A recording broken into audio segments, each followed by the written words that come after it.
ડભોઈ નગરમાં આવેલી ક્રિષ્ના ટોકીઝને સીલ કરાઈ વડોદરાના ફાયર ઓફિસરે ટીમ સાથે આવી પહોંચી ટોકીઝમાં આદરી તપાસ। ફાયર સેફ્ટી અંગે ક્ષતિઓ જણાઈ આવતા ફાયર વિભાગ દ્વારા ટોકીઝને સીલ કરાઈ। વડોદરાના રિજનલ ફાયર ઓફિસરની સૂચનાથી ફાયર ઓફિસર અભિષેક સાવંત અને ટીમે તપાસ હાથ ધરી હતી। ક્રિષ્ના ટોકીઝમાં ફાયર સેફ્ટી ઇન્સ્ટોલેશન નિયમ મુજબનું નહીં હોવાનું જણાઈ આવ્યું।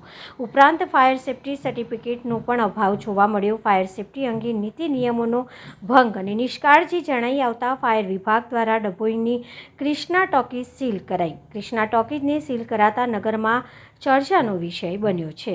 આજે ડભોઈ નગરપાલિકામાં સ્થિત ક્રિષ્ના સિનેમામાં ફાયર વિભાગ દ્વારા સીલ કરવામાં આવેલું છે, કારણ કે ક્રિષ્ના સિનેમામાં ફાયર સેફ્ટી ઇન્સ્ટોલેશનને જોતા જે કાનૂન મુતાબિક જે ઇન્સ્ટોલેશન હોવું જોઈએ તે એમને કરેલું નહોતું અને તેમની પાસે ફાયર સેફ્ટી સર્ટિફિકેટ પણ નહોતું।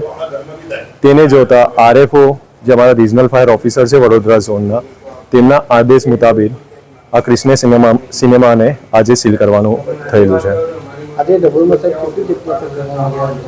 હાલ આ પહેલું જ છે જેમાં કરવાની આ પ્રોસેસ કરેલી છે।